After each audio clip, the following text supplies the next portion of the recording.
All right, so we've looked at graphing ellipses. Now we're going to look at writing equations of an ellipse. And a horizontal ellipse and a vertical ellipse standard form just look like this. Pause the video and get this written down, but you should already have it written down. And here A is the distance from the center to the vertices, and B is the distance from the center to the covertices. Then for the foci, as we've gone over, c squared equals a squared minus b squared. So we're going to look at two different things.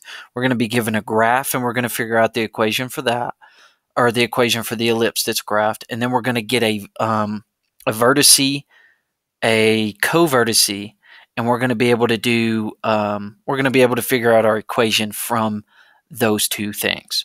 We're not going to worry about giving a foci and vertices.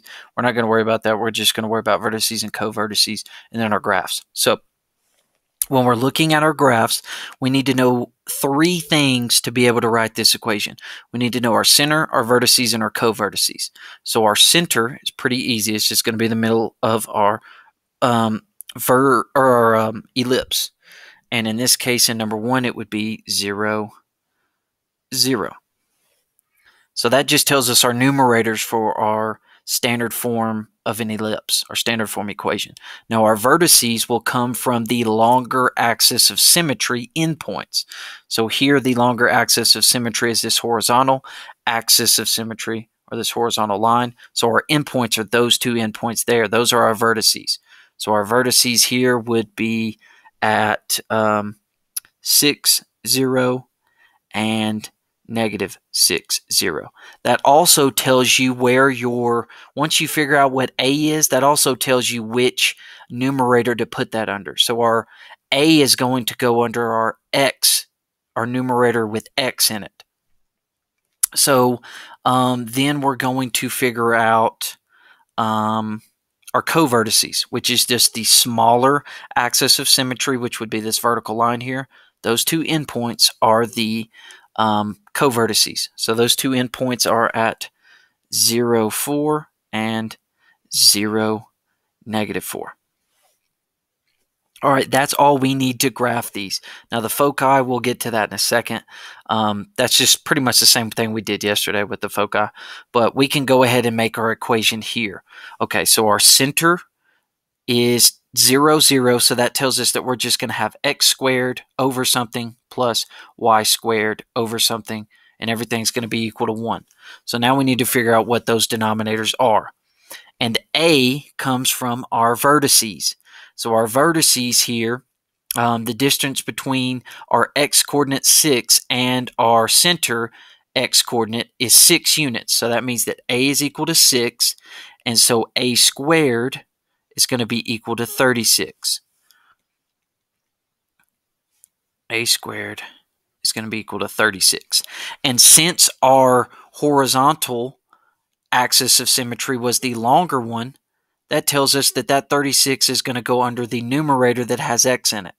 So our larger denominator goes under this x coordinate here, since our vertices were had x coordinates as your A, and they also you get it from your horizontal line here being your axis of symmetry, your longer axis of symmetry. All right, then our covertices comes from, or that tells us what B is. So if we look at our center y coordinate, it's 0. So that means that our covertice is 4 units from our center. So that's going to tell us that B is equal to 4. So then B squared will be equal to 16. And that's going to go under the numerator with y in it. So our equation here would be x squared over 36 plus y squared over 16 equal to 1. And then the foci, just like before, is going to be c squared equal to a squared minus b squared, and that's going to tell us that c squared is equal to 36 minus 16. So c is going to be equal to the square root 20, and that's going to give us c is approximately 4.77. So that is our foci, and we take that foci and we add it to the x-coordinate from our center, since our longer, since our larger denominator was under x here, that means that when we take this foci 4.77, we're going to add it to this x coordinate from our center, which is 0. So we're going to have plus 4770 and then minus 4770. So we add and subtract it to our x coordinate from our center. All right, so that's when your center is 0, 0. Now we're going to go down to number 3 where our center is not 0, 0. This makes life a little bit more complicated on us. So our center here is going to be at this point right here, and that point is at 3, negative 6.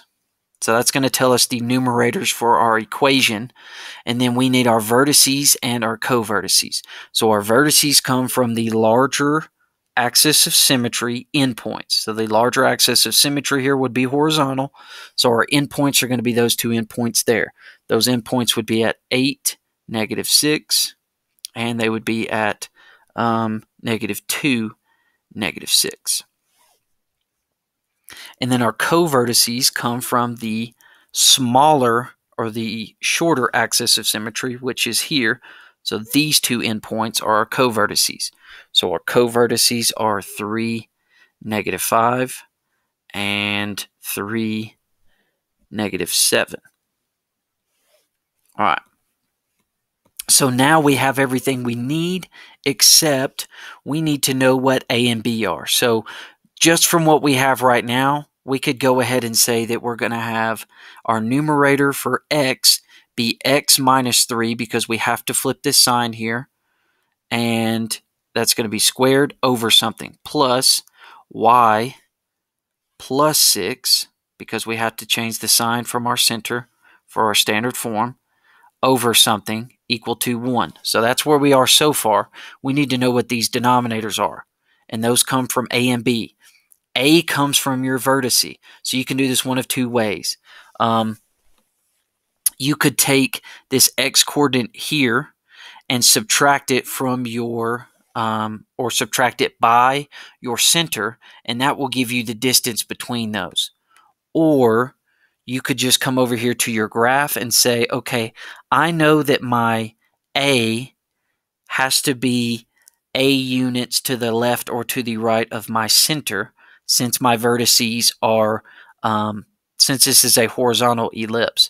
So if we count from the center to the right to our endpoint, we would get 5.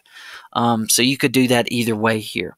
You could either count 8 to 3 is 5, or you could say that you could count it here on your graph. So that means that A squared is going to be 25, and it's going to go under the numerator with x in it because our vertices were horizontal on the horizontal axis of symmetry. So our major axis here was a horizontal line, which means our A squared is going to go over under our numerator with x in it. And then we need to figure out the same thing for our covertices. So we can do this here again. We can either say the distance between negative 5. I don't know why this is not changing for me. The distance between negative 5 and negative 6 is just 1. So that tells us that B is equal to 1. Or you could come down here and count. You could say from the center up is just 1 unit. So that tells us that B squared is just going to be 1. So the denominator of y plus 6 squared is just going to be over 1. So we can just rewrite that as y plus 6 squared. So that is when your center is not 0, 0. So then our foci here is just going to be done the same way. And we're not going to worry too much about the foci, but I'll go ahead and do it for you.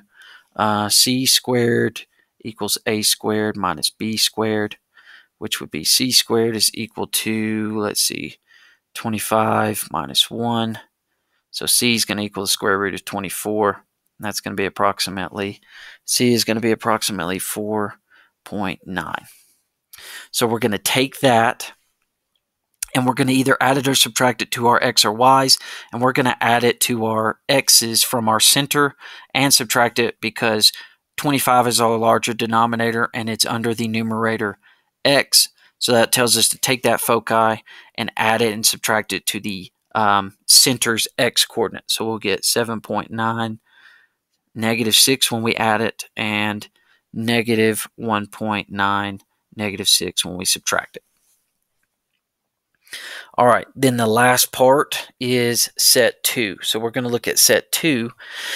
And set 2 is going to be finding our equation for an ellipse when we're given vertices and covertices. So when we do this, we're going to find the center by using the midpoint with our vertice or our covertice.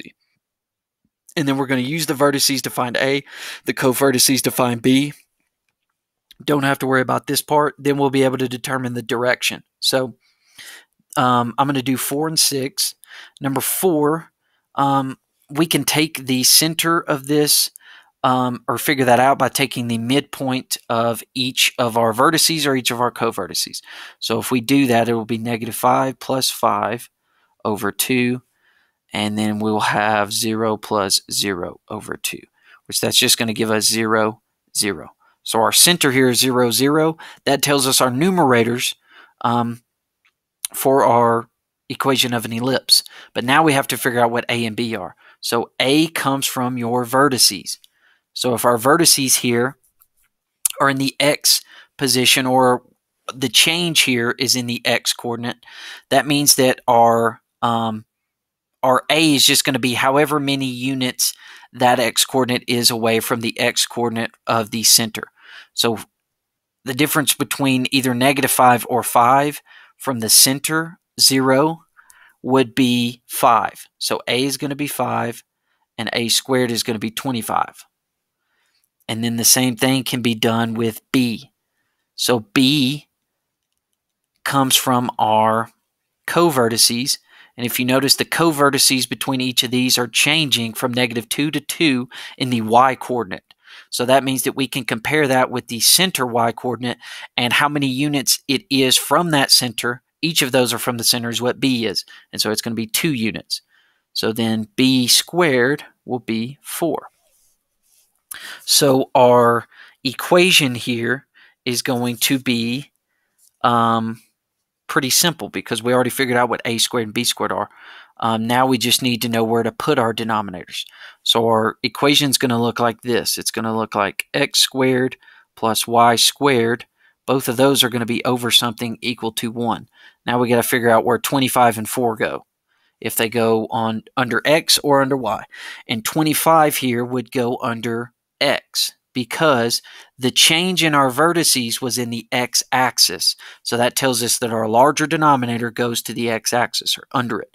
And then the change in our covertices was in the y-coordinate or on the y-axis. So that tells us that 4 goes under y. So our equation here would be x squared over 25 plus y squared over 4 equal to 1.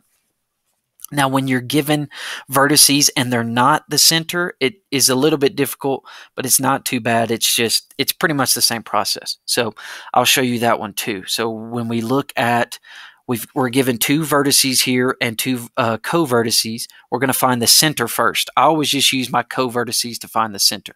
So I take the midpoint of those 2 points. So we'll have negative 5 plus 1 over 2, comma, 1 plus 1 over 2.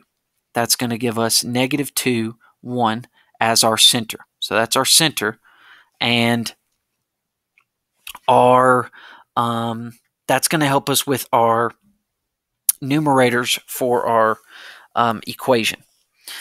Now we need to figure out what our A is and what B is. So A comes from our vertices. So our vertices here are changing. The only difference between these 2 ordered pairs is they're changing on the x-axis. So the x coordinates are changing. So we can take one of those and compare it to the center x coordinate and decide how many units are between those. And going from 1 to negative 2 would be 3 units. So A is equal to 3, which means A squared is equal to 9. And then we're going to do the same thing for our covertices. So our covertices tell us what B is, and our covertices here are changing. The only difference between these two ordered pairs is on the y-axis. So we can change one of those, or take one of those, and compare it to the y-axis center, the center y-axis. So going from -1 to 1 would just be 2 units. So that means B squared is going to equal 4. So we know that A squared is 9, B squared is 4. We know our center is -2, 1. So we can go ahead and make our equation. We'll just have to figure out where our A squared and B squared will go, but we can do that. So X is going to be X plus 2 squared over something plus Y minus 1 squared over something equal to 1. That's our standard form equation. Now we need to figure out where 9 goes and where 4 goes as our denominators. And 9 came from our vertices, and it was the larger denominator. And the changes in our vertices were on the x-axis. So that means that 9 goes under our numerator with x in it, and that 4 goes under the denominator with y in it. So those are going through writing an equation for an ellipse. They're a little difficult and take some time to crank through, but I think you should be okay with this.